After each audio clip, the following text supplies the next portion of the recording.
Atenção, futuros policiais ao meu comando. Policiais, sentido? Policiais, descansar. Policiais, sentido? Atenção para o anúncio.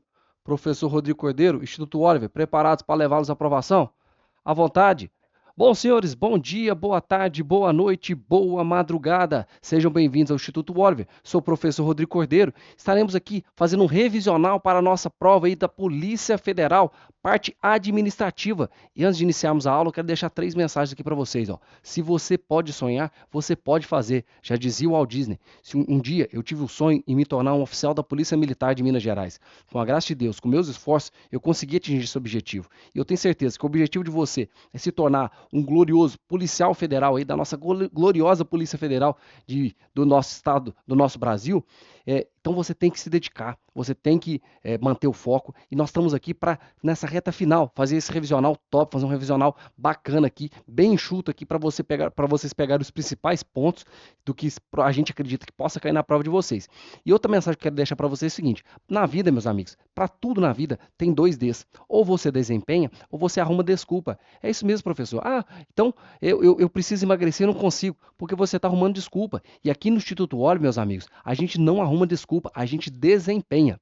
E a terceira e última mensagem que eu quero deixar para vocês está aqui, ó, em Isaías 41:13. Porque eu, Senhor teu Deus, te tomo pela tua mão direita e te digo: não temas, eu te ajudo. Meus amigos, no momento que vocês estiverem querendo fraquejar, querendo desanimar, é hora de você botar o joelho no chão, primeiro agradecer e depois pedir ajuda para ele, porque ele falou: não temas, ele vai te ajudar. Ele vai te ajudar a você atingir, ó, esse glorioso objetivo, se tornar um policial federal, uma das melhores carreiras aí quando a gente fala em termos de segurança pública. Eu tenho certeza que em breve aí vocês estarão aí, ó, andando nessa viatura, trajando essa farda aí, essa farda maravilhosa aí da Polícia Federal. Tá ok? Então aqui, sem mais delongas, vamos começar aqui a nossa revisão da Polícia Federal no quadro administrativo. Pagar aqui rapidinho. Nós vamos começar aqui então pela matéria, vamos fazer questões, tá ok? Questões de prova para que a gente possa assimilar o conteúdo e sedimentar aquele material, que tudo que vocês já passaram aí, que agora é reta final, meus amigos, a prova já está chegando, então agora é resolver a questão, é manter o foco, e no finalzinho da aula eu vou deixar 2 bizus muito importantes para vocês aí, fazer a prova de vocês, tá ok? Então vamos primeiro aí, primeira questão, interpretação e coesão textual. Leia o trecho abaixo. Era um homem simples, mas suas atitudes refletiam uma sabedoria que os mais eruditos não conseguiam alcançar. Mesmo sem títulos, era respeitado por todos. Com base no trecho, assinale a alternativa correta. O pronome suas refere-se ao homem simples, mantendo a coesão e a continuidade textual. A expressão os mais eruditos estabelece oposição à ideia anterior, porém rompe a coesão do texto. O conector mas indica causa, o que compromete a progressão textual. A repetição do termo era torna o texto incoerente e prejudica a referência. O pronome todos refere-se exclusivamente a os mais eruditos, o que restringe o sentido. Então aqui nós temos aqui uma questão então de interpretação de texto, que vai ser cobrada na prova de vocês. Interpretação de texto, meus amigos, não tem uma fórmula mágica, é o quê? Ler, ler e ler. E ter bastante atenção para que você não escorregue em casca de banana e não se confunda, tá ok? Então, leia mais uma vez se for possível aí na questão. Então, vamos responder aí. A questão correta aqui, meus amigos, é a questão A, porque a alternativa A está correta, pois o pronome suas refere-se ao homem simples, garantindo a coesão referencial. Os demais itens apresentam falhas interpretativas ou gramaticais. Então, a alternativa correta aqui, alternativa A. Próxima questão. Questão de tipologia textual e acentuação gráfica. Considere o fragmento a seguir. As notícias trazem um panorama geral, mas os editoriais analisam as causas e propõem soluções. A cidade alternativa classifica corretamente o tipo textual predominante e apresenta a justificativa gramatical correta sobre o emprego da acentuação gráfica. A alternativa A, tipo narrativo, trazem é acentuada por ser proparoxítona. Tipo descritivo, analisam recebe acento para evitar ambiguidade com analisam. Tipo injuntivo, ambas as formas verbais recebem acento por serem formas de terceira pessoa do singular. Tipo dissertativo argumentativo, nenhuma das palavras trazem ou analisam recebe acento gráfico. Tipo expositivo, propõe não é acentuada, pois é paroxítona terminada em ditongo. Então, a alternativa correta é a alternativa D. O texto tem caráter dissertativo e argumentativo, tá ok? E os verbos traz e analiso não possuem acento gráfico, pois seguem as normas de ortografia. A alternativa D, portanto, é a única que está correta, tá ok? Próxima questão. Morfossintaxe, tempos verbais e concordância. Assinale a alternativa em que há inadequação na correlação entre os tempos verbais e erro de concordância verbal. Vamos lá? Se eu soubera da reunião, teria comparecido. Caso ele chegue cedo, faremos a apresentação. Quando eles conversaram, tudo se esclareceu. Se vocês tivessem vindo, nada disso aconteceria.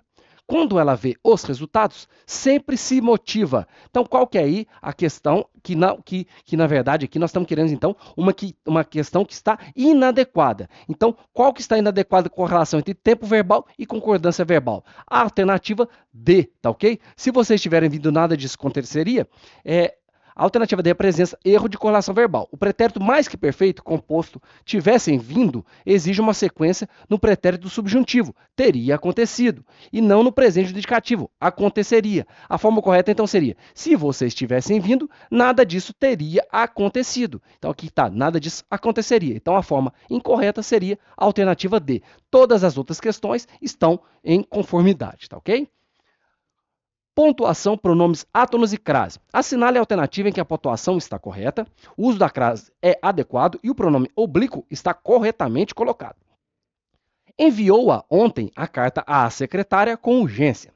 A secretária enviou a carta ontem com urgência. Enviou ontem à secretária a carta com urgência. Enviou ontem à secretária a carta com urgência. A carta enviou à secretária com urgência ontem. Alternativa correta, alternativa D. Enviou ontem à secretária a carta com urgência. Vamos lá. A alternativa D apresenta pontuação correta, orações adverbiais intercaladas entre vírgulas. Uso correto da crase antes de secretária, com o artigo definido a. E o pronome átono foi corretamente evitado após a forma verbal simples. As demais opções erram na colocação pronomial ou pontuação. Ok? Alternativa 5. Questão 5, perdão. Redação oficial e linguagem adequada. Leia a seguinte proposta de abertura para o memorando oficial. Estou escrevendo para te informar que os documentos já chegaram e você pode buscá-los quando quiser. Assinale a alternativa que apresenta a versão adequada segundo o manual da redação da Presidência da República. Estou escrevendo para te dizer que os papéis chegaram e você pode vir quando der. Comunicamos que os documentos foram recebidos e estão disponíveis para retirada. Gostaríamos de te informar que os documentos já chegaram. Eu informo que os documentos já estão aqui e você pode pegá-los. Chegaram os documentos, você vem buscar, né? Então, qual que é a melhor forma e a forma mais correta quando a gente trata aí de redação oficial, né? Redação oficial e a linguagem adequada. Então, a alternativa correta, alternativa B, pois está de acordo com a linguagem pessoal, objetiva e formal exigida pela redação oficial. As demais apresentam vícios de linguagem coloquial ou estrutura inadequada ao gênero. Então, finalizamos questões aí referentes à matéria de língua portuguesa. Vamos passar agora para a questão sobre ética, moral e serviço público. Sobre a distinção entre ética e moral e sua relação com o serviço público, assinale a alternativa correta. A moral diz respeito a normas universalmente aceitas, enquanto a ética é um conjunto de hábitos privados não aplicáveis à vida pública. A ética corresponde a um conjunto de princípios universais, enquanto a moral está ligada aos costumes de um grupo ou sociedade. A moral norteia o comportamento do servidor público, ao passo que a ética é subjetiva e não interfere nas decisões administrativas. A ética baseia-se em leis rígidas, enquanto a moral é uma escolha pessoal do indivíduo. A moral aplica-se à esfera pública, enquanto a ética se restringe às convicções religiosas do agente. A alternativa correta, alternativa B. A ética corresponde a um conjunto de princípios universais, enquanto a moral está ligada ao costume de um grupo ou sociedade. Então vamos lá. A ética, meus amigos, ela tem caráter universal e reflexivo, fundamentada em princípios. Já a moral, ela é cultural, ela é normativa.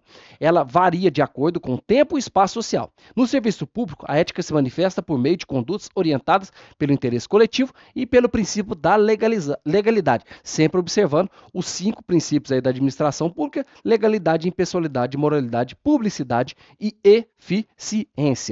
Próxima questão: ética e democracia, exercício da cidadania. Assinale a alternativa que expressa corretamente a relação entre ética, democracia e cidadania no contexto da administração pública. A democracia exige do servidor apenas o cumprimento estrito da lei, sendo a ética dispensável, pois compromete a neutralidade. A ética é um valor privado incompatível com o exercício pleno da cidadania em um regime democrático. O exercício da cidadania em uma democracia inclui o direito do servidor de agir conforme interesses pessoais, desde que dentro da legalidade. A atuação ética do servidor público é fundamental para fortalecer a democracia e garantir o exercício da cidadania com base na justiça e na equidade. A democracia prescinde da ética, pois a cidadania se limita à participação eleitoral periódica do cidadão. Alternativa correta, alternativa D. A ética no serviço público, meus amigos, ela sustenta a transparência, a imparcialidade e o respeito aos direitos dos cidadãos, elementos fundamentais da democracia e do pleno exercício da cidadania. Portanto, a alternativa D é a única que contempla corretamente essa relação. As outras alternativas estão incorretas. Questão sobre o Código de Ética Profissional do Servidor Público, decreto 1171 de 94. De acordo com o Código de Ética Profissional do Servidor Público, assinale a alternativa incorreta. O servidor público deve ter consciência de que seu trabalho é regido por princípios éticos que transcendem a legalidade. O servidor deve resistir a todas as pressões de superiores hierárquicos contrárias aos princípios éticos. A função pública exige comportamento ético, ainda que fora do ambiente de trabalho, quando a conduta atingir a moral administrativa. A atuação do servidor deve visar sempre ao atendimento dos interesses pessoais, desde que compatíveis com a legalidade. A dignidade, o decoro, o zelo e a eficiência são valores éticos esperados de todo servidor público. Então, qual a alternativa está incorreta? Tá ok? De acordo com o nosso Código de Ética Profissional. A alternativa incorreta é a alternativa D. Porque o servidor não pode pautar sua atuação por interesses pessoais, mesmo que aparentemente legais. O princípio da impessoalidade, lembrando aqueles 5 princípios, da legalidade e impessoalidade, é o I, de impessoalidade. E o dever de priorizar o interesse público estão acima de qualquer conveniência individual. Próxima questão. Regime disciplinar. Conforme o regime disciplinar previsto na Lei 8.112, é considerado dever do servidor público. Então, é dever do servidor público representar seus interesses pessoais junto à administração, independentemente da hierarquia. Exercer qualquer atividade remunerada, desde que fora do horário de expediente. Desobedecer a ordens superiores que contrariem o interesse público. Manter conduta compatível com a moralidade administrativa, mesmo fora do ambiente de trabalho. Omitir-se quando verificar irregularidade, a fim de evitar conflito interno. Então, qual alternativa está correta que considera um dever do servidor público de acordo com a nossa Lei 8.112? A alternativa correta é a alternativa D, manter conduta compatível com a moralidade administrativa, mesmo fora do ambiente de trabalho. Então, a Lei 8.112 prevê que o servidor deve manter conduta compatível com a moralidade administrativa dentro e fora do serviço público. Isso reforça a dimensão ética contínua da função pública. Alternativa questão 5. Questão sobre improbidade administrativa e conflito de interesse. Assinale a alternativa que expressa corretamente uma hipótese de improbidade administrativa prevista na Lei 8.429 e um exemplo de conflito de interesse segundo a Lei 12.813. Solicitar propina configura improbidade administrativa e aceitar brinde de empresa contratada pela administração caracteriza conflito de interesse. Utilizar veículo oficial para atividades públicas constitui improbidade administrativa e participar de conselho de administração em empresas públicas é conflito de interesse. Omissão na prestação de contas é infração administrativa leve e manifestar opinião política em redes sociais é conflito de interesse. Favorecer amigo em processo seletivo é infração ética, mas não se enquadra como improbidade ou conflito de interesse. Nepotismo é prática aceita, desde que haja eficiência no desempenho da função pública. Então, a alternativa correta é a alternativa A. Solicitar propina configura improbidade administrativa e aceitar brinde de empresa contratada caracteriza como conflito de interesse, tá ok? Vamos passar agora para questões sobre noções de informática, tá ok? Vamos lá. Em relação ao sistema operacional Windows 10, analise as afirmações abaixo. O gerenciador de tarefas Task Manager permite encerrar processo em execução, mas não possibilita verificar o consumo de memória RAM por aplicativo. O recurso explorador de arquivos permite renomear, copiar, mover e excluir arquivos e pastas. A lixeira do Windows pode ser configurada para esvaziar-se automaticamente após determinado tempo. Então, qual alternativa está correta? Vamos entender aqui. A alternativa correta é a alternativa B, porque a alternativa 2 e 3 estão corretas. Vamos entender Por que está dessa forma? A alternativa 1 está incorreta, pois o gerenciador de tarefa permite monitorar o uso de memória RAM por aplicativo. Aqui falava que ele não permite, tá ok? A 2 está correta, pois são funções nativas do explorador de arquivos. E a 3 também está correta, pois é possível configurar o sistema via limpeza de disco ou política de armazenamento para esvaziar a lixeira automaticamente, tá ok? Então, passamos para a segunda questão. Analise as seguintes situações sobre o uso de navegadores modernos, Chrome, Edge, Firefox. Tá. O modo de navegação anônima impede completamente o rastreamento pelo provedor de internet e por sites acessados. A sincronização de contas e navegadores permite o acesso a favoritos, senhas e históricos em vários dispositivos. A limpeza de cachê pode resolver problemas de carregamento incorreto de páginas. Então vamos entender qual alternativa está correta? Alternativa C. Apenas as afirmativas 2 e 3 estão corretas. Vamos lá. A 1 está errada. O modo anônimo não impede que provedores ou sites rastreiem o acesso. Ela apenas não salva o histórico localmente, tá ok? 2. Sincronização permite acesso remoto a configurações do usuário. E 3. Limpar o cachê resolve muitos erros de exibição em páginas. Próxima questão. Sobre a segurança da informação, assinale a alternativa correta. Um firewall é utilizado apenas para detectar vírus em arquivos baixados de internet. Spywares são inofensivos e geralmente utilizados para fins de otimização de sistema. A instalação de 2 antivírus distintos aumenta a proteção do sistema e é recomendada. A ransomware é um tipo de malware que bloqueia o acesso aos dados e exige pagamento para liberação. O backup incremental copia todos os arquivos independentemente de já terem sido modificados. A alternativa correta, alternativa D. Ransomware é um tipo de malware que criptografa os dados e exige resgate, tá ok? Vamos lá, as demais. Firewall não detecta vírus, tá ok? Então, alternativa A. Spywares são maliciosas, alternativa B. Fala que são inofensivos. 2 antivírus simultâneos podem gerar conflito. E a alternativa D, backup incremental copia apenas os arquivos modificados desde o último backup, que é a alternativa E, tá ok? Então a alternativa correta aqui é a alternativa D. Assinale a alternativa que não representa uma boa prática de gerenciamento de arquivos e o uso da nuvem no ambiente corporativo. Utilizar nomenclaturas padronizadas para arquivos e pastas, facilitando a busca. Manter cópias locais e remotas sincronizadas em serviços como OneDrive ou Google Drive. Compartilhar pastas com permissões irrestritas a qualquer usuário com link para facilitar o acesso. Realizar backups automáticos periódicos em soluções de nuvem. Adotar a estrutura hierárquica lógica para a organização das pastas conforme os projetos ou departamentos. Então, qual é a alternativa aqui que não representa uma boa prática de gerenciamento de arquivos e uso da nuvem no ambiente corporativo? É a alternativa C, que é compartilhar pastas com permissões irrestritas a qualquer usuário com link para facilitar o acesso. Então, compartilhar arquivos com permissões irrestritas compromete a segurança da informação. O ideal é definir permissões específicas por usuário ou grupo, com controle de leitura, escrita e exclusão. Então, a alternativa aqui que realmente que está vindo de encontro, né? Aí tem aquela questão que o pessoal fala muito errado, né? De encontro e ao encontro. Ao encontro é convergir nas informações. De encontro é o quê? É repelir nas informações. Então, o que vai de encontro com uma boa prática de gerenciamento de arquivos e uso da nuvem é a alternativa C. Agora vamos sobre questões de administração, tá ok? Organização administrativa, centralização, descentralização, administração direta e indireta. Assinale a alternativa a seguir. A descentralização pressupõe a transferência da execução dos serviços públicos a pessoas jurídicas distintas da administração direta. A desconcentração ocorre no interior de uma mesma pessoa jurídica por meio da criação de órgãos. A empresa pública é exemplo de entidade de administração direta criadas para fins lucrativos. Vamos entender aqui, alternativa correta, alternativa B. Apenas a questão 1 e 2 estão corretas. Vamos lá. Descentralização é a transferência da execução de atividade administrativa a outra pessoa jurídica, como autarquias e empresas estatais. Exemplo. Então aqui nós temos aqui a União, né? União. E aí ela cria autarquias. Uma autarquia aqui, INSS é uma autarquia. Então isso aqui é uma descentralização, tá ok? Descentralização.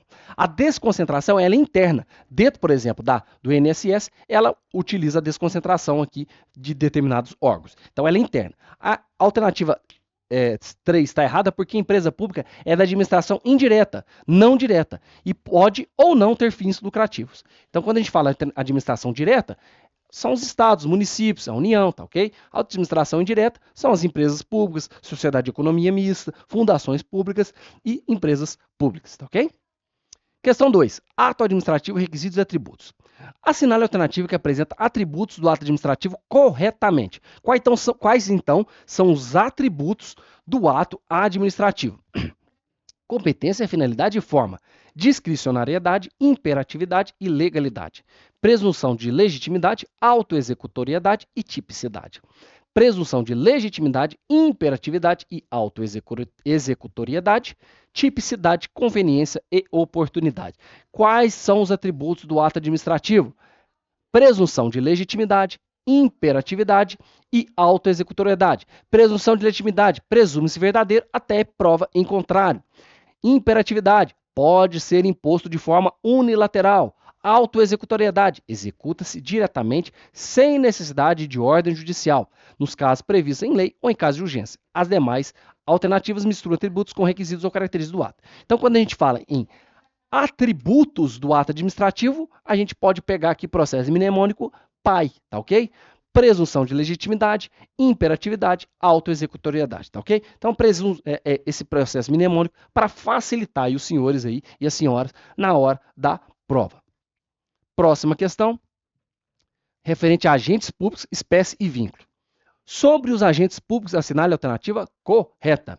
Empregados públicos são ocupantes de cargo público e submetem-se ao regime estatutário. Os servidores estatutários são vinculados ao regime seletista e possuem contrato de trabalho. Os agentes temporários são contratados mediante concurso público para atividades permanentes. Os agentes políticos exercem funções de direção superior no Estado, como ministros de Estado e prefeitos.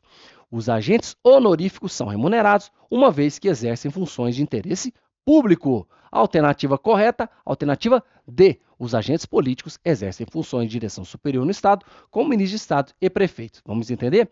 Alternativa A está errada. Empregados públicos ocupam emprego, não cargo, e seguem a CLT. Ok? Servidor estatutário segue regime jurídico próprio, estatutário, e não seletista. Agentes temporários não fazem concurso e atuam por tempo determinado. Honoríficos não recebem remuneração, atuando por dever cívico, exemplo, jurado, tá ok? Próxima questão. Sobre os poderes administrativos, analise as seguintes proposições. O poder hierárquico autoriza a administração a aplicar sanções aos particulares que descumprirem ordens legais.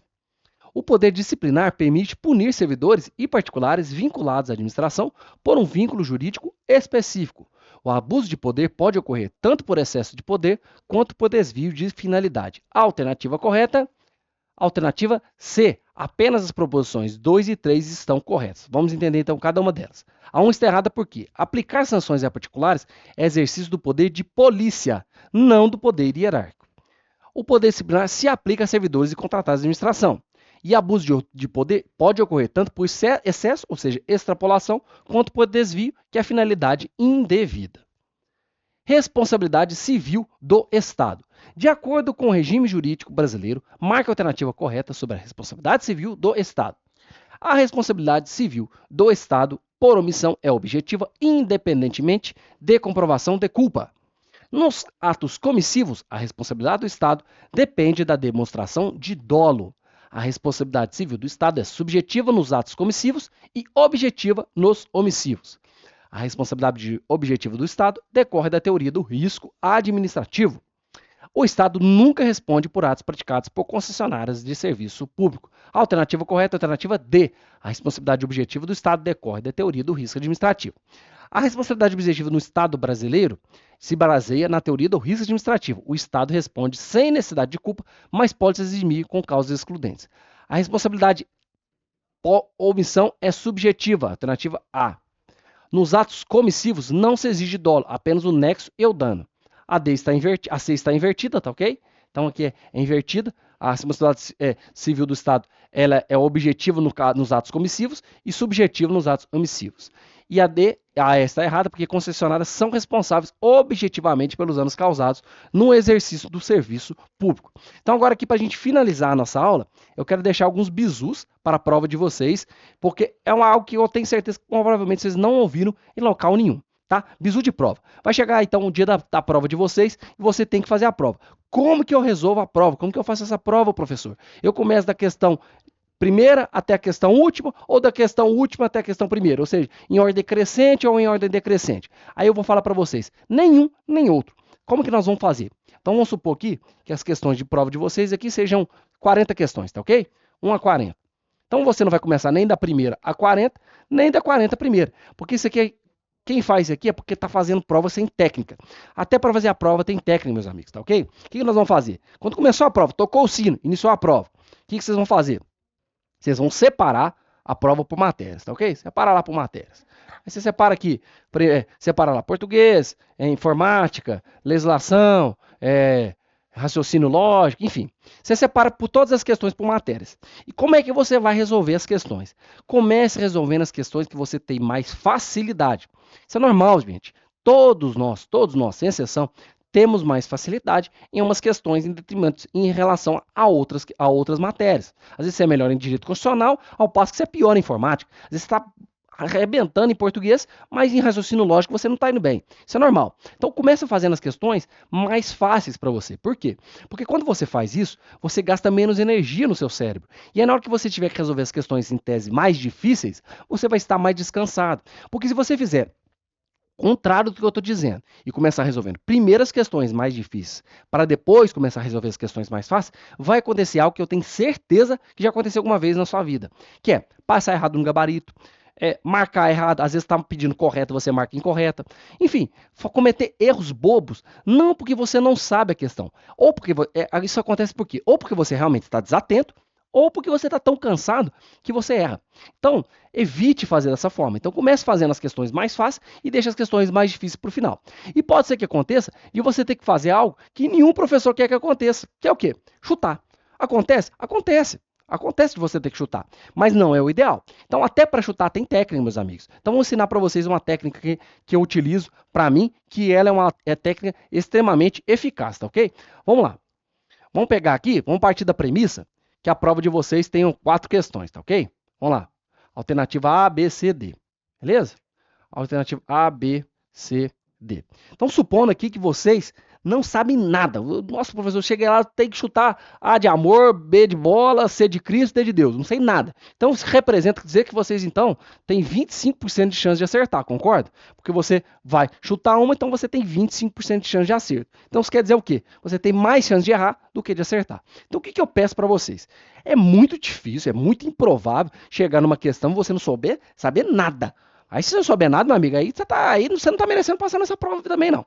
Tá? Porque a gente também tem que fazer um pouco de esforço na vida aí, tá ok? Então, vamos lá. Então, o que eu peço para vocês? Elimine pelo menos 2 questões. Então, vamos supor que você tem certeza que a letra A está errada, eu tenho certeza que a letra B está certa. Agora, C e a D eu não faço a menor ideia de qual que é a certa. Então, ó, vamos pegar aqui. Então, desse ponto, você já passou aqui, ó, de 25% de chance de acerto para 50% de chance de acerto. Ou seja, você vai ter que chutar entre 2 questões só. Então, aumentou em 100% a chance de acerto aqui. Olha para você ver. Então você tem mais chance de errar do que de acertar. Então agora o que eu vou fazer? Eu vou chutar C de Cristo e D de Deus? Não. Você vai fazer da seguinte forma. Você vai deixar primeiro essas questões de chute para final da prova. É a última questão que você vai fazer. Essa é a última questão realmente da prova de vocês. Então você vai levantar lá e vai levantar o quantitativo. Quantas questões A eu marquei, quantas questões B eu marquei, quantas questões C, quantas questões D. Então, traduzindo partindo daquela premissa de 40 questões, certo?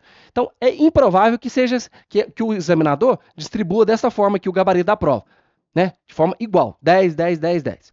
Mas também é improvável que ele distribua dessa forma, 30, 2, 4, entendeu? É muito improvável que ele faça dessa forma. Então, o que eu peço para vocês?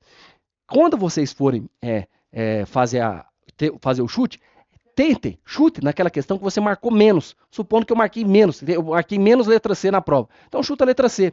Isso vai te garantir que você acerte? Não. Mas, ó, lembrando, você está chutando, meu amigo. Então, se você está chutando, qualquer coisa que vier é lucro. Então, talvez aqui, ó, você usando essa técnica que eu estou passando para vocês aqui, você vai aumentar aí, talvez mais 2% aí de acerto. Então, às vezes, você vai ter mais chance de acertar do que de errar agora. Então, é uma técnica que eu utilizo, que ela dá resultado. Dá sempre resultado? Não. Não dá sempre resultados, que não é uma técnica infalível, mas é uma técnica que a gente pode utilizar que vai aumentar a nossa probabilidade de acerto, tá ok? Então, assim, é igual eu estou explicando para vocês. Você está aqui na parte que você chegou na pior parte que um concurseiro pode passar, que é o quê? Precisar chutar. Então, se você está chutando, qualquer coisa, meu amigo, agora é bem-vinda, tá? Qualquer coisa aqui que puder te ajudar, já vai ser bem-vindo. Então, eu peço para você aí, utilize essa técnica. Pode ser que ela dê certo, pode ser que ela dê errado, mas eu estou dando essa técnica aqui para aumentar um pouco mais a probabilidade de você acertar, tá ok? Então aqui, ó, minha continência para você, boa prova, Deus abençoe vocês, precisando, estamos à disposição. Bom dia, boa tarde, boa noite, boa madrugada, bom feriado, bom final de semana, boa revisão de véspera para você, nosso querido aluno do Instituto Oliver, beleza? Como é que tá a pegada? Pessoal, nós trabalhamos nesse concurso com muita dedicação, com muito afinco, com muita responsabilidade, né? Para trazer para você, para te mostrar aquilo que realmente teria maior probabilidade de cair na sua prova, né? E nós fizemos ali questões, aulas, aplicamos a teoria, mas nós chegamos no momento agora de realizar o nosso revisão de véspera, de fazer a nossa revisão de véspera. E um ponto que eu quero chamar a sua atenção na revisão de véspera é te falar que, de acordo com a nossa experiência, de acordo com a nossa experiência em concurso público, de acordo com a nossa visão, vivência, a gente pega as questões, a gente pega a matéria, dentro da matéria, aquelas matérias que mais caíram em provas, através de um estudo específico, um estudo que foi levado a sério, questões que terão maior probabilidade de estar na sua prova. Assuntos recorrentes, assuntos atualizados. Significa que eu estou falando que essa questão vai estar na sua prova? Pelo amor de Deus, lógico que não. Não será isso que vai estar na sua prova. Não será a mesma questão, muito menos. Estou te falando que nós trazemos temas atuais, recorrentes, assuntos específicos que sim podem estar na sua prova, tá? De acordo com a nossa experiência, com a nossa expertise. Então nós vamos começar aqui no nosso revisão. Eu sou Felipe Artuso, sou professor aqui na casa há muitos e muitos anos. Precisou tirar dúvida, precisou trocar uma ideia comigo? Me chame no meu Instagram, professor Felipe Artuso. Felipe Artuso, né? Precisou tirar uma dúvida, precisou tratar algum tema, precisou fazer algo? Me chama que a gente vai trabalhar juntos. A gente vai trabalhar juntos e vai trazer aí para você a melhor matéria possível. Pode me chamar, Felipe, eu tenho que pagar, eu vou te chamar depois da aula, eu tive uma dúvida, eu vou ter que pagar para fazer isso. Não, pessoal, eu faço isso de graça, tá? Pode me chamar no Instagram, não cobro, não vou te cobrar R$1 por causa disso. Eu vou fazer por boa vontade, por amor mesmo ao que faço, tá? Por estar querendo ver você aprovado no concurso, tá? Beleza? Deus é fiel. Se você estudou, se você trabalhou, se você se condicionou a fazer uma boa preparação, esse final de semana vai ocorrer um milagre, né? Haverá uma junção de fatores, de momentos, de determinação que vai te levar à sua aprovação. Deus é fiel. Se você foi fiel no seu estudo, Deus vai ser fiel com você, tá? Vamos lá. Primeira questão aqui. Nós vamos tratar sobre Constituição. Constituição. No que concerne aos direitos políticos e a aplicabilidade das normas constitucionais, de acordo com a Constituição Federal de 88, é correto afirmar que, alternativa A, o voto é facultativo para os maiores de 65 anos de idade. Pessoal, errado. É facultativo para os maiores de 70. É elegível militar estável, o qual poderá afastar-se da atividade se tiver menos de 20 anos de efetivo serviço. Pessoal, errada. É menos de 10 anos de efetivo serviço, tá? Lembrando, revisão final aqui é pau na máquina. É bater e levar, bater e levar, bater e levar. Beleza? É pegado. O trem é direcionado. Vamos pra cima. Revisão de véspera, o pau quebra, o pau canta. Vamos para cima. A cassação dos direitos políticos é possível nos casos de cancelamento da naturalização por sentença transitada em julgado. É errado, pessoal. Não existe cassação de direitos políticos. Somente existe perda ou suspensão.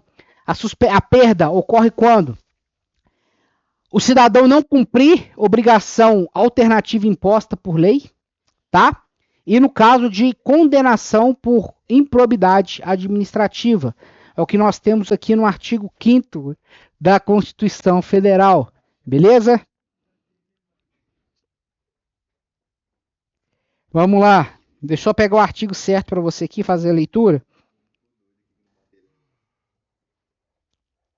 E vamos para cima.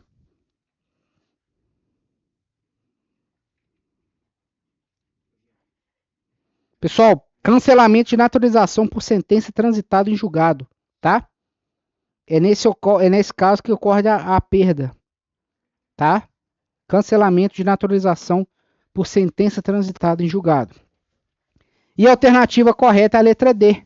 O direito ao voto das pessoas presas é assegurado, desde que ausente condenação criminal transitada em julgado, enquanto durar os seus efeitos. Beleza? Eu trouxe um quadro explicativo aqui de constitucional, que é uma matéria um pouco mais complicada, para você entender. Vamos lá. É bater e levar, pessoal. É bater e levar. Alternativa 2. Alternativa 2. Vamos para cima. Imagina que uma escola pública que funciona sem oferecer merenda, banheiros ou aulas de forma regular aos alunos é um exemplo claro de respeito à legislação brasileira, já que o poder público é obrigado por lei a garantir educação de qualidade a todos os brasileiros. Para a escola funcionar de forma apropriada, entra em cena o Ministério Público. Vamos lá, galera. Ah, Felipe, eu tô com sono. Cara, dá 3 tapas na sua cara aí. Toma café, mastiga pó de café. Toma Oliver Tuba aí, você deve ter comprado. Abre ele, joga na boca, dá tapa na cara. Dá seu pulo. Vamos lá. Considerando a situação exemplificada anteriormente, não se trata de uma justificativa para a ação do Ministério Público. Atenção, pessoal. Questões. Tenta ver o que a questão. Tenta não. Vê o que a questão está te pedindo. Está te perguntando a correta. A incorreta não se trata. O que ela está querendo falar? Da incorreta. Atenção, porque você vai estar cansado. Vai estar ansioso. A prova vai te pegar ali. Aí você não vai ver, senão você vai falar, se trata de uma justificativa para a ação. Não se trata de uma justificativa para a ação do Ministério Público, tá? Não se trata de uma ação ao Ministério Público. Então, o que nós temos aqui, 3 alternativas corretas e uma incorreta. Pessoal, para dinâmica da aula, para a gente passar a aula aqui, a incorreta aqui é a letra C. Ela fala o quê? Que o Ministério Público é uma instituição pública permanente vinculada ao Poder Judiciário. Alternativa errada, pessoal. O Ministério Público ele não é vinculado ao Poder Judiciário. O Poder Judiciário ele é um dos poderes da República. Judiciário, Executivo e Legislativo. Ele tem soberania. Ele tem autonomia. É um poder próprio. Mas ele não faz controle ao Ministério Público. O Ministério Público não responde, não é vinculado a ele, tá? De outra forma, questões corretas. A instituição é a grande fiscal do cumprimento das leis, verdade. Atua na defesa dos interesses sociais indisponíveis, certo. Princípios institucionais, unidade, indivisibilidade. Explicação para os senhores aí. Alternativa 3, vamos lá. Determinado promotor, em entrevista a uma rádio local, concedida na qualidade de procurador da República, utilizou-se de expressões inadequadas e desrespeitosas ao se referir à sociedade, a determinada autoridade judiciária federal, ao STF e ao MP. Quadro aberto aqui para você fazer a leitura, tá? Vamos lá comigo. Sobre a situação hipotética em tela e considerado o entendimento do STF, assinale as afirmativas a seguir. Vamos lá. Então, o que você vai perceber aqui? Você vai fazer a análise das alternativas e aqui, ó, o que você vai lembrar? Está pedindo a correta. É correto o que se afirma em: a liberdade de expressão pode sofrer limitações, desde que razoáveis, proporcionais e visem a prestigiar outros direitos e garantias de mesmo status justo. Exemplo, honra, imagem, vida privada, intimidade. Alternativa aqui correta. A liberdade de expressão não pode ser invocada para excluir a possibilidade de responsabilização disciplinar dos membros do MP que se portem de forma a violar os direitos fundamentais de qualquer pessoa ou revele através de manifestações a absoluta inadequação aos vetores axiológicos e aos parâmetros éticos e jurídicos que regem a atuação dos membros do órgão. Pessoal, alternativa também correta. A Constituição da República outorga ao Conselho Nacional do MP a competência originária para o recebimento de reclamações disciplinares contra membros do MP. Pessoal, as três aqui estão corretas. Então você vai fazer a análise e vai assinalar a A, 1, 2 e 3 correta. Como eu quis fazer algo mais completo para os senhores, trouxe aqui a explicação. Você vai pegar o PDF, você vai fazer a leitura e fazer o seu próprio raciocínio jurídico para assinalar a alternativa. É uma situação que eu não posso fazer para você. É você que tem que construir essa base, fazer esse raciocínio. Afinal, é você que vai estar fazendo a sua prova aí. Tranquilo? Vamos lá, alternativa 4. Felipe, rápido assim? Pessoal. É pegado. Alternativa 4. Vamos fazer a leitura. Luvanor, analista do MP do Pará, ao revisar nota técnica elaborada por outro servidor, se deparou com algumas passagens que dizem respeito ao regulamento constitucional.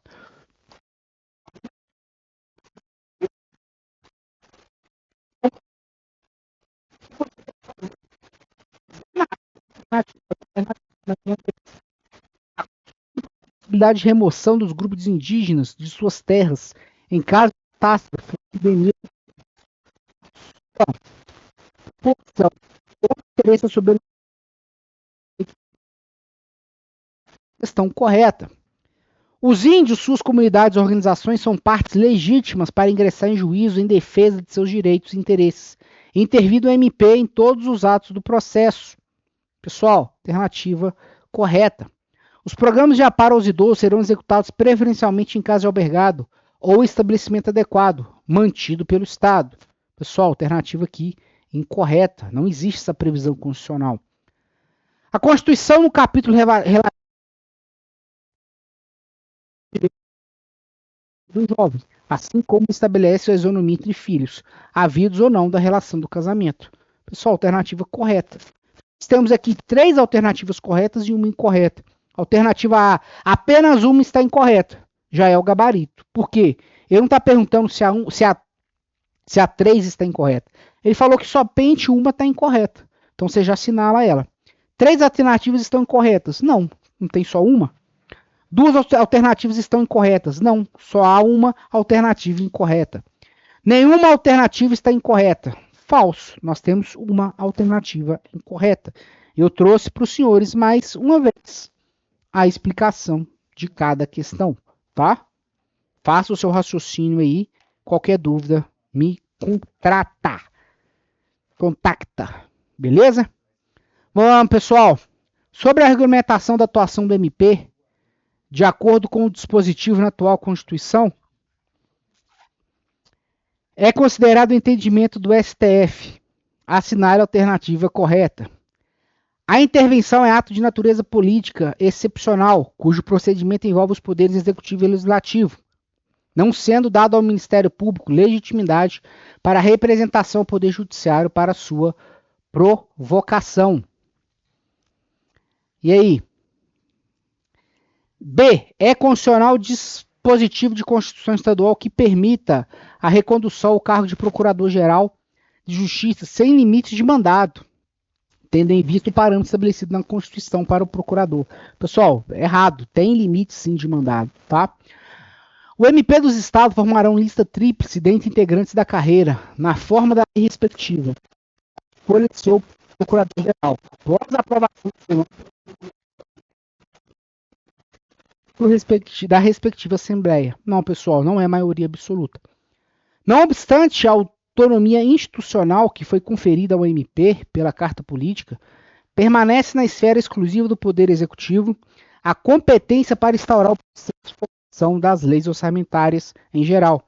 A CF 88 autoriza apenas a ação na fase pré-legislativa de sua proposta orçamentária, dentro dos limites estabelecidos na lei de diretriz. Só a alternativa correta. Trouxe aqui para vocês o artigo 127 dá ao MP essa autonomia financeira, tá? Vamos lá. Outra matéria já direcionada para vocês. Gestão de pessoas. No contexto das teorias da administração, a teoria da administração científica, Taylorismo, é mais conhecida por qual de seus princípios? A. Aumento da produtividade por meio da racionalização de trabalho e especialização das tarefas. B. Priorização do bem-estar dos funcionários para aumento da produção. C. ênfase na departamentização do processo e na gestão participativa. Vamos lá. D. Foco na satisfação do cliente externo como objetivo primordial da organização. Pessoal, a alternativa correta aqui é a letra A, porque a teoria da administração científica, proposta por Frederick Taylor, né, que é o Taylorismo, tinha como objetivo principal a busca pela máxima eficiência por meio da racionalização das tarefas e da especialização do trabalho dos operários, tá? Então a alternativa correta aqui é a letra A. Leva isso com a sua prova como verdadeiro. Vamos lá. 2. Entre as características básicas das organizações formais modernas, a estrutura organizacional burocrática, conforme conceituada por Max Weber, é primordialmente marcada pela, vamos lá, A. Flexibilidade e adaptações constantes à mudança do ambiente, com pouca formalização. B. Foco em equipes autogerenciáveis e horizontalização das decisões. C. Claras definições de regras, hierarquia, pessoalidade e divisão do trabalho. D. Organização por projetos temporários com equipes multidisciplinares e descentralização do poder. Resposta correta aqui, pessoal, de acordo com quem? Max Weber. Alternativa C. Clara definição de regras, hierarquia, impessoalidade e divisão do trabalho. A estrutura organizacional burocrática, conforme Max Weber, é caracterizada pela racionalidade, impessoalidade e hierarquia rígida, divisão clara do trabalho e formalização através de regras e normas. Então, pega esses... O que você vai fazer nesse tipo de conteúdo que nós vamos passar até o final dessa revisão? Pega os conceitos bem elaborados e já colocou isso aqui, se cair, é afirmativo. Talvez você não conseguiu ver nada, você não trabalhou nada de gestão de pessoas. Então, pega esses conceitos de falso e verdadeiro, faz o seu raciocínio aí no seu PDF. Se você vai imprimir, talvez você vai colocar no seu celular, enfim. Faça esse raciocínio. Eu já trouxe para vocês justamente aqui a resposta correta ao final, para você fazer essa dinâmica, tá? Então, não tem muito segredo. São alternativas que praticamente matemáticas. É sim, sim, não, não. Não tem muito segredo, não tem muita o que ficar divagando. Então, pega esses conceitos afirmativos, falsos, e leva isso, memoriza isso, tá? Que você vai se dar bem na prova. No contexto da governança e gestão pública, qual a distinção correta entre esses dois conceitos? Qual que é a distinção correta entre governança e gestão pública? Letra A. Governança pública envolve os mecanismos de liderança, estratégia e controle, enquanto gestão pública, aplicação de recursos para atingir objetivos. Governança refere-se à execução das políticas, enquanto gestão diz respeito à definição de diretrizes e ao controle. C. Governança e gestão pública são sinônimos e podem ser utilizados indistintamente. D. Ambos os conceitos referem-se exclusivamente à maximização do lucro no setor público. Pessoal, a real distinção, a perfeita distinção entre as duas aqui é a alternativa A. Por quê? Governança pública diz respeito aos mecanismos de direção, avaliação e monitoramento da atuação da organização. Liderança estratégica e controle. Enquanto gestão pública se refere à administração dos recursos e processos, para entrega de bens e serviços públicos, ou seja, a aplicação dos recursos para atingir os objetivos definidos, beleza? Vamos lá, mais uma aí. O principal objetivo do planejamento estratégico em uma organização pública é a missão e os objetivos de longo prazo da organização, bem como as estratégias para alcançá-las. B. Garantir a execução diária das tarefas operacionais com máxima eficiência. C. Estabelecer as metas financeiras anuais, os preços de ação para cada departamento. D. Monitorar o desempenho dos funcionários e aplicar medidas corretivas para desvios. Alternativa correta aqui, pessoal, que é o principal objetivo do planejamento estratégico, é a letra A. Por quê? O planejamento estratégico é o processo de definir a direção da organização e tomar decisões sobre a alocação de seus recursos para buscar essa direção, incluindo a definição de missão, visão, objetivos de longo prazo e estratégias, tá? Pegado? Complicado aí? Vamos para cima? Vamos para cima então? Mais uma aí para vocês. Noções de inovação de gestão pública incluem o design thinking. Qual a principal característica do design thinking aplicado à gestão pública?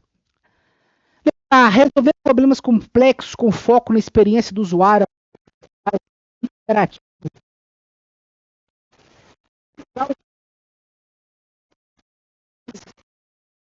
Final.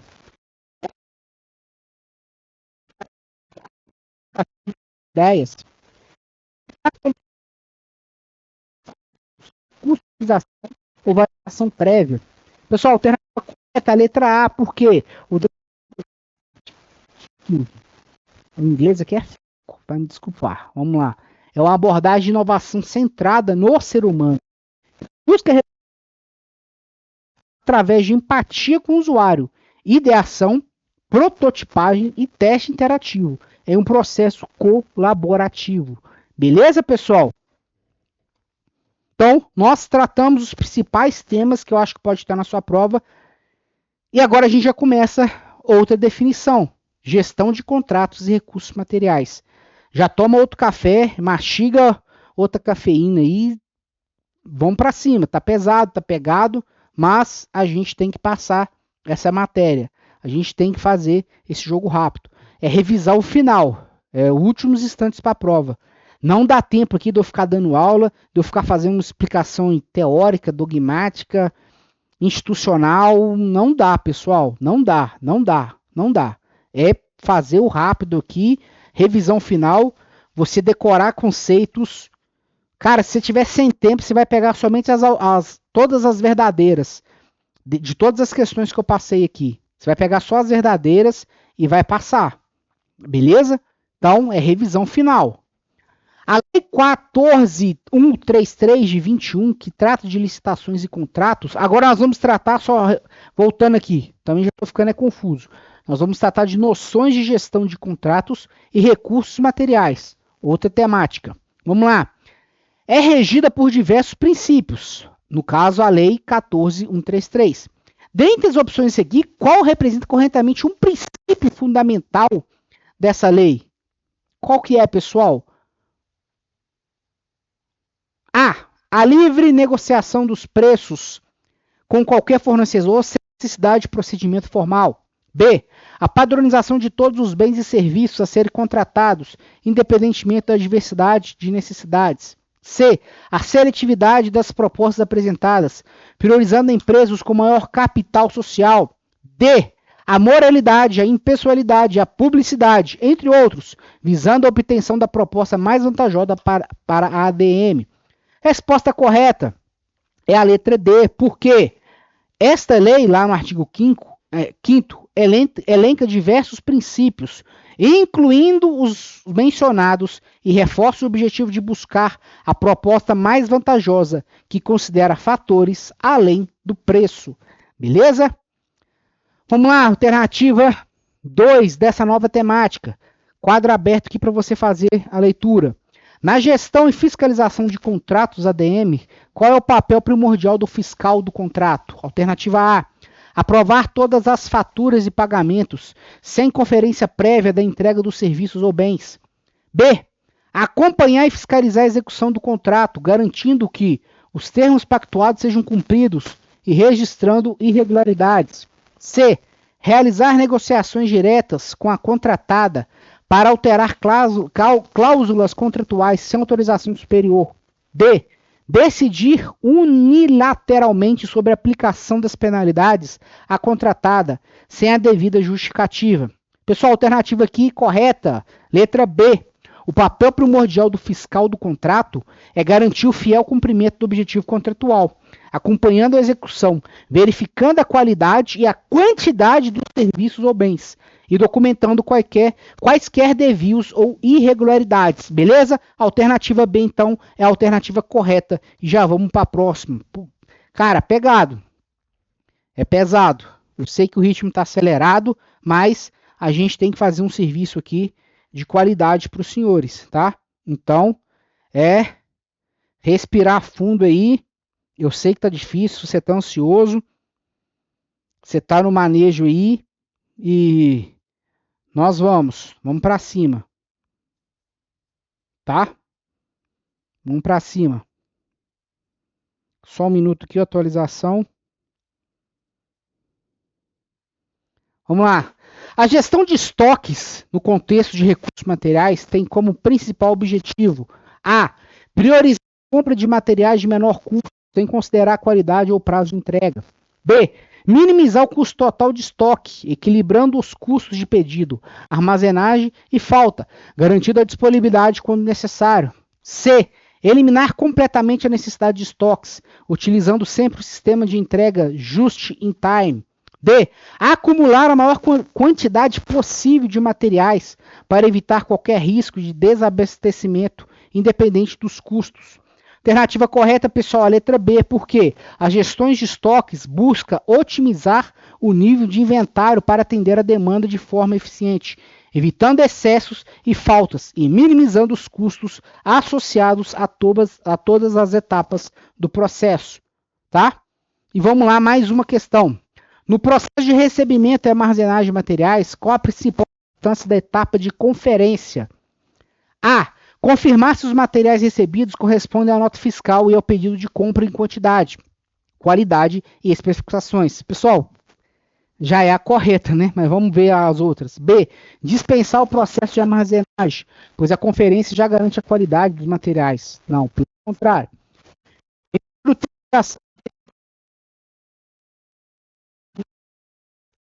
Enfermidades. Errado.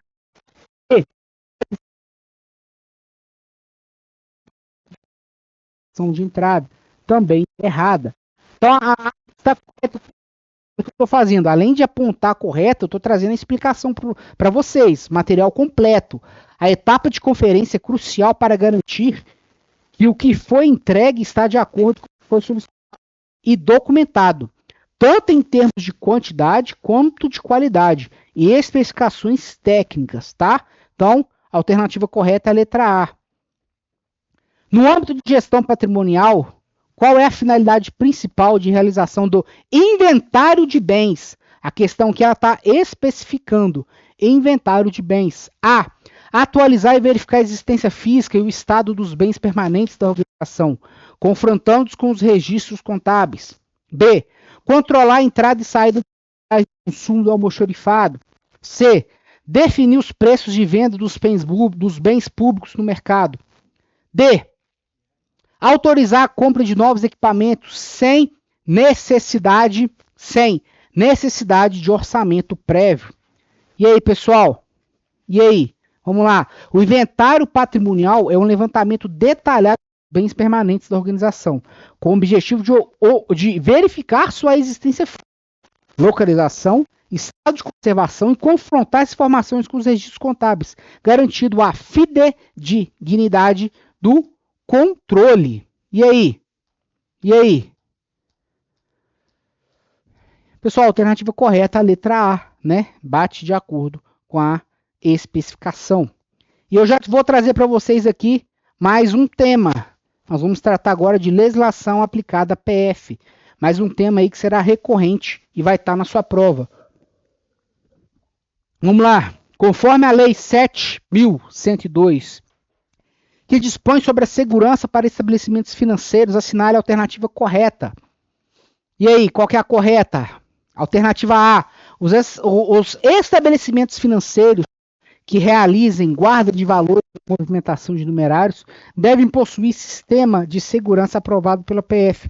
Pessoal, alternativa correta já, né? Por quê? O artigo 1º da Lei 7102 de 83 estabelece que os estabelecimentos financeiros que utilizem numerário em suas transações devem possuir sistema de segurança, com parecer favorável da PF, visando a proteção de seus valores e a segurança de pessoas. Para não ficar te levando a exaustão, você está em revisão final, as outras alternativas aqui estão incorretas, elas não estão de acordo com o texto mandamental da 7102, beleza? Nós vamos fazer a mesma coisa aqui na 10.357, que ela estabelece normas de controle e fiscalização sobre produtos químicos. Qual é o principal objetivo dessa lei, pessoal? Qual é o principal objetivo dessa lei? 4 alternativas e você vai entender que é a letra D. Por quê? Esta lei estabelece normas de controle e fiscalização sobre produtos químicos que podem ser usados na elaboração ilícita de drogas. O artigo 1º da Lei 10.357 estabelece justamente isso. O que essa lei estabelece? Alternativa D. Normas de controle e fiscalização sobre produtos químicos que, direta ou indiretamente, possam ser destinados à elaboração ilícita de substâncias entorpecentes. Determine dependência física ou psíquica, tá? Então, quando cair esses artigos, essas leis específicas, atenção, porque ela vai elaborar justamente o comando legal regulamentado, tá? Então você tem que estar com isso afiado. Mais uma vez eu te falo, meu material foi feito, nosso material aqui foi completo para vocês, porque a gente está trazendo as alternativas e mostrando o porquê aquela alternativa está correta. Texto de lei, tá? Então, se a gente ficar lendo aqui questão por questão, artigo por artigo, acho que vai até te levar à exaustão, você vai se perder. Então a gente vai bater em cima aqui do que vai estar na prova. Agora lá, Lei 6815 de 80 definia a situação jurídica do estrangeiro no Brasil e criou o Conselho Nacional de Imigração. É correto afirmar que, alternativa correta aqui, pessoal, perdão, letra D. Por quê? A Lei 6.815 definia a situação jurídica do estrangeiro no Brasil. Ela regulamenta a sua entrada, permanência e saída do território nacional. Conhecida como Estatuto do Estrangeiro, tinha como principal objetivo definir a jurídica do estrangeiro no Brasil, estabelecendo normas sobre sua entrada, estada, saída, direitos e deveres. Beleza? Vamos lá. Outra alternativa. Lei 10.826, Estatuto de Desarmamento. Assinale a alternativa correta. Qual que é a correta aqui, pessoal? Alternativa B. O registro de arma de fogo no Brasil tem validade de 10 anos, podendo ser renovado. O artigo 5º, parágrafo 2º da Lei 10.826, conforme redação pela Lei 13.978 de 2020, estabelece que o certificado de registro de arma de fogo tem validade de 10 anos, podendo ser renovado. Mais uma questão de literalidade da lei e de comando normativo expresso, tá? Não adianta eu pegar aqui para você na revisão final uma aula de Estatuto de Desarmamento, pessoal. Se a gente for dar uma aula completa dela, eu te falo que sem erro nenhum, 8 aulas de 1 hora. Pra gente matar o tema. Então, leva isso para sua prova. O porte, o certificado de arma pode ser renovado? Pode. Qual que é o tempo que esse certificado permanecerá válido na sua inicial? 10 anos. Beleza? Vamos lá. Lei 12.830, investigação conduzida pelo delegado. De acordo com essa lei, assinale a alternativa correta. Correto aqui, mais uma vez, a letra D. Dispõe que o delegado de polícia, na condução da investigação criminal, atua como autoridade policial. Sim, a autoridade policial para legislação nacional não é o policial militar, não é o coronel, não é o governador de estado, não é o juiz, não é o promotor. A autoridade policial para o comando normativo, sobretudo da 12.830, é o delegado de polícia. Ele é, de fato, a autoridade policial, tá? Que é o que fala na lei. O artigo 2º caso afirmar que a investigação criminal é conduzida pelo delegado de polícia, que atuará como autoridade policial. Galerinha, a gente termina então aqui a nossa revisão de véspera, tá? Para você que vai fazer essa prova aí já nesse final de semana. Eu te desejo toda a sorte do mundo, toda a sabedoria. Como eu coloquei no começo, Deus é fiel. Se você teve a sua base preparada, a sua menção preparada, fez tudo certinho, vai ser seu dia. Esse final de semana será o momento da sua glória acontecer, tá? Pela honra de Deus, você vai ser aprovado aí. Tranquilo? Mais uma vez, teve alguma dúvida de alguma questão, tá com alguma dúvida? Faça o contato comigo que eu vou te responder com o maior prazer, beleza? Um abraço, boa sorte e até a próxima. Valeu!